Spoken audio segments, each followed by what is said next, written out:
Coucou, c'est Tatanexua et bienvenue dans ce Tatavouthème informatique, le premier de cette catégorie.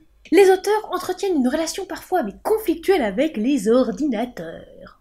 C'est quoi un ordinateur et qui suis-je pour en parler? On verra la semaine prochaine une vidéo qui concernera le thème auteur. Il paraît qu'on nous met dans des cases. En attendant, on retourne au BIOS, non parce que l'UEFI c'est trop nul. Allez, c'est parti!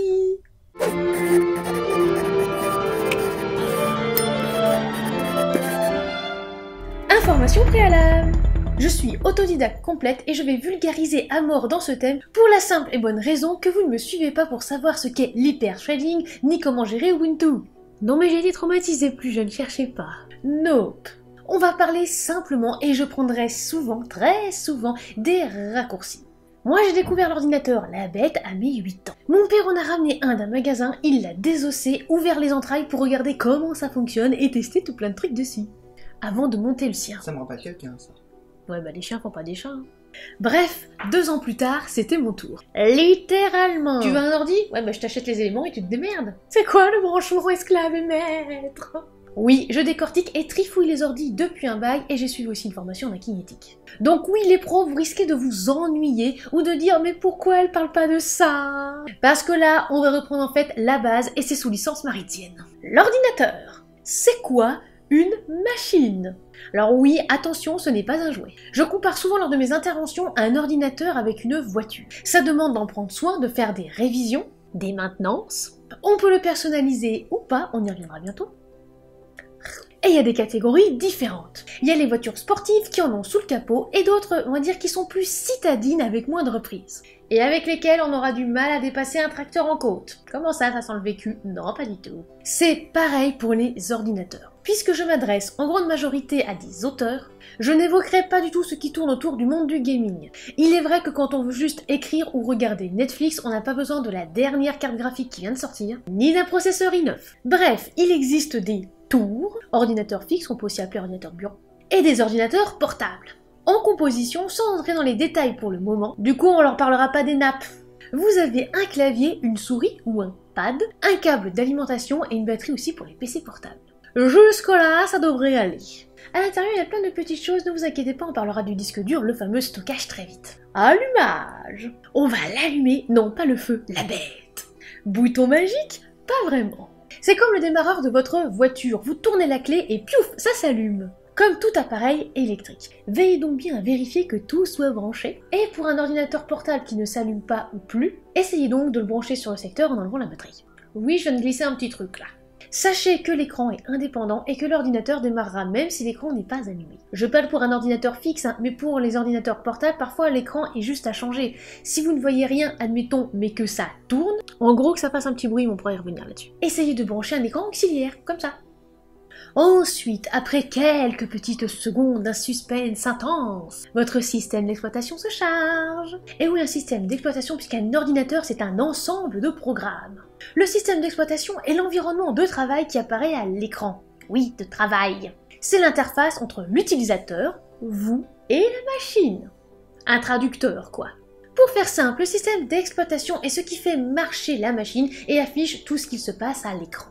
Le chargement peut prendre jusqu'à plusieurs minutes selon la puissance de votre ordinateur. Sachez qu'avec un HDD, disque dur, le démarrage est plus lent qu'avec un SSD. Alors c'est pareil pour tous les programmes, les chargements dans les jeux vidéo, etc. J'avais dit que j'en parlerais pas, c'était juste un petit aparté. Petite différence entre HDD et SSD. Un HDD c'est ça. C'est le disque dur de référence que nous utilisons depuis longtemps, avec des espaces de stockage de plus en plus importants. Le disque peut faire jusqu'à 7200 tours par minute, soit 120 par seconde, et ça tourne vite. Et permet à la fois la lecture et l'écriture. Je vous avais bien dit que les liens entre auteur et ordinateur étaient très étroits.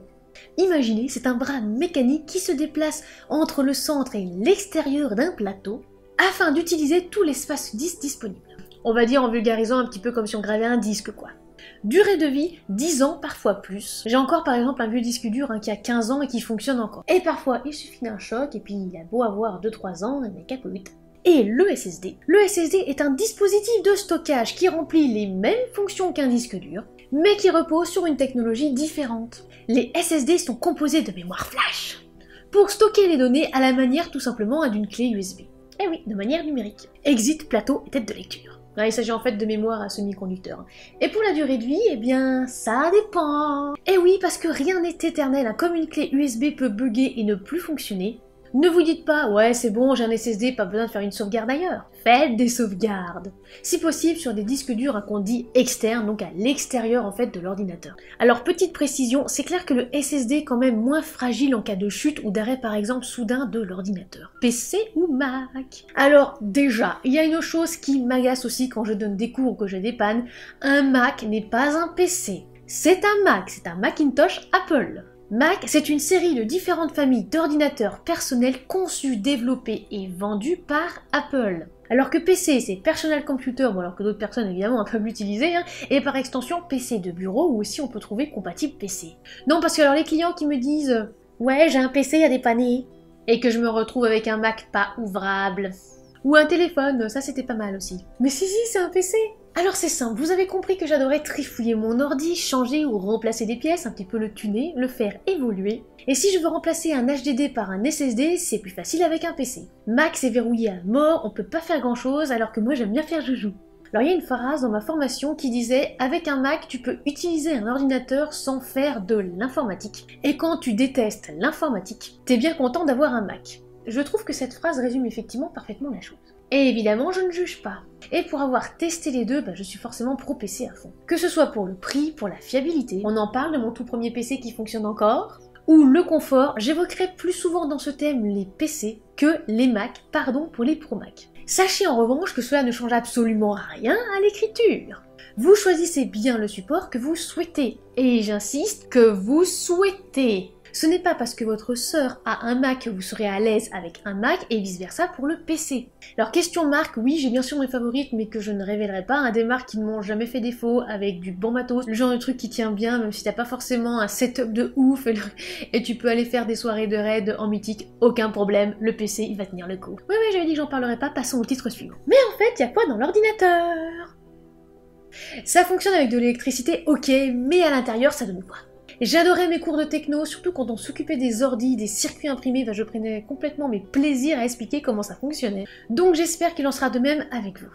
On commence par ce qui prend le plus de place dans l'ordinateur, la carte mère. Mon composant favori, c'est simple, c'est sur elle que vous branchez votre clé USB, c'est elle qui est le socle permettant la connexion des éléments de l'ordi. Votre processeur, vous allez le greffer sur elle. Le disque dur, ah oui, l'accrocher à elle aussi. La RAM, ouais, sur sa tronche. Vous comprenez donc son importance. En gros, c'est un peu comme les Lego. Oui, on peut dire ça. Ensuite, nous avons le CPU, ce qu'on appelle aussi le processeur. Ou pros pour les intimes, rien à voir avec le propre procureur. Lui va se charger d'exécuter des instructions. À vos ordres, Jeff. Quand vous exécutez un logiciel, lancez un jeu, ou que vous appuyez sur l'icône de votre navigateur internet, ouvrez un fichier PDF ou regardez une vidéo en haute définition sur YouTube, vous faites travailler en priorité le processeur. Et sachez que pour les plus récents, il y a plusieurs cœurs. Oui, j'ai dit que je rentrerai pas dans les détails, promis, je vulgarise à mort. Un processeur standard possède un cœur. On dit qu'il est single core, un petit peu comme s'il était célibataire. Un processeur avec un seul cœur ne peut traiter qu'une seule instruction à la fois. Une instruction étant une tâche que l'on demande au processeur d'exécuter. Par exemple, convertir une vidéo, compresser des fichiers volumineux, exécuter un logiciel, etc. Plusieurs instructions peuvent être traitées par le cœur d'un processeur, mais ce sera toujours en série, c'est-à-dire une instruction à la fois. Alors qu'un processeur multicœur est composé de deux ou de plusieurs cœurs indépendants, chacun étant capable de traiter des instructions individuellement. Alors un processeur dual-core a 2 cœurs, quadricore il en a 4, etc. Sur la représentation graphique ci-contre, on distingue bien les 4 cœurs du processeur, c'est un processeur Intel Core i7 2600K. Oui, alors je mets de côté pour vous les fréquences et tout ça, on va se concentrer juste là-dessus, voilà. Quand un programme, un logiciel de retouche photo par exemple, est en cours d'exécution et traité par un cœur, vous pouvez solliciter un autre cœur, par exemple pour utiliser votre navigateur web, ou écrire un document sans subir de ralentissement. Avoir plusieurs cœurs est aussi utile lorsque vous utilisez un logiciel qui peut en utiliser plus d'un. Alors en effet, la majorité des programmes est conçue pour utiliser qu'un seul, mais un logiciel qui est compatible avec le multicœur va fonctionner beaucoup plus rapidement justement s'il peut exécuter plusieurs instructions en même temps. Alors c'est souvent le cas pour les gros logiciels de retouche photo, de 3D et même aussi des jeux vidéo. Donc en gros, pour avoir un bon gros PC puissant, il me faut plusieurs cœurs. Oui et non, ce n'est pas le seul indicateur. Le nombre de cœurs est certes un indicateur de la puissance du processeur, mais il ne faut pas se focaliser sur cette seule donnée. La fréquence, la mémoire cache, les technologies utilisées, etc. Mais ça, c'est une autre histoire. La mémoire RAM. Alors RAM, c'est pour Random Access Memory. C'est un composant important de l'ordinateur qui stocke les informations des programmes. Et j'insiste, des programmes, pas de bons bouquins. Pas dans le sens que vous l'entendez, non.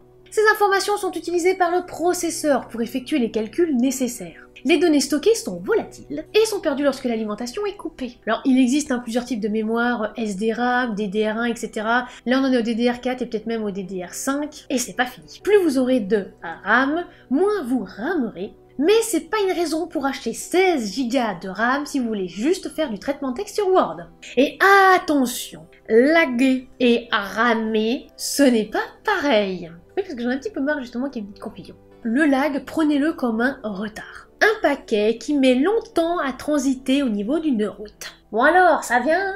Non mais désolé, là le ping ça va pas du tout, mais il y a un de ces trafics ce soir, mais je te dis pas, c'était complètement bouché. Alors que ramer, j'en peux plus, vite, fermez-moi ces programmes, donne-moi plus d'énergie, fais quelque chose. En gros, une machine qui mouline à fond, qui peut causer des frises momentanées, en gros un ordinateur qui ne peut plus assumer les calculs. Alors soit ça peut venir du processeur, un manque de puissance, ou alors aussi peut-être du disque dur ou du swap, mais ça c'est encore aussi une autre histoire. La carte graphique. La carte graphique est un élément important dans l'ordinateur, surtout pour les gamers, pas forcément pour les auteurs. Bon, sauf dans le très rare cas, nous on a dit on restait simple. Celle-ci se charge des calculs pour le rendu de l'affichage, qui est important pour les applications d'images, de vidéos et de jeux. Ainsi, selon les besoins, il peut être nécessaire d'avoir une carte graphique plus ou moins importante, et on parle alors de GPU, Graphics Processing Unit, pour les calculs de la puce de la carte graphique. Voilà, ça c'est une carte graphique, ça, mais vous pouvez aussi avoir ça, ou ça, etc. En bref, un ordinateur est une machine, un outil de travail sur lequel, oui, on peut jouer, mais ce n'est pas un jouet. Peu importe que vous choisissez PC, Mac et avec la marque que vous voulez, c'est en fonction de vos besoins, de vos ressources financières aussi et de ce que vous désirez en faire. Si comme moi vous avez un jour envie de passer d'un HDD à un SSD, de changer de carte graphique ou d'upgrader le matos, je vous conseille le PC. Il n'y a rien de sorcier dans un ordinateur, il faut juste l'apprivoiser. Ne vous inquiétez pas, si vous appréciez ce format, il reviendra. Ah, et pour finir, on éteint l'ordinateur, genre vraiment on l'éteint, avec le bouton arrêter, et pas avec mise en veille ou autre. Alors pas le bouton physique, on dit bien l'arrêt dans le menu de votre système d'exploitation. Vous laisseriez votre voiture tourner toute la nuit? Et non, c'est pareil. Et les téléchargements sur le petit truc de LAN là, c'est fini ça. Voilà, c'est la fin de cette vidéo et j'espère qu'elle vous aura plu. La semaine prochaine, on se retrouve pour une vidéo Tata vous t'aime auteur. Et ouais, il paraît qu'on nous met dans des cases. N'oubliez pas de vous abonner, c'est gratuit, de lâcher un like et un petit commentaire, ça nous fait toujours plaisir. Et n'oubliez pas de partager aussi la vidéo. Si vous souhaitez nous soutenir encore plus, vous pouvez vous rendre sur les plateformes Utip et Tipeee. Et en attendant la prochaine vidéo, soignez votre plume.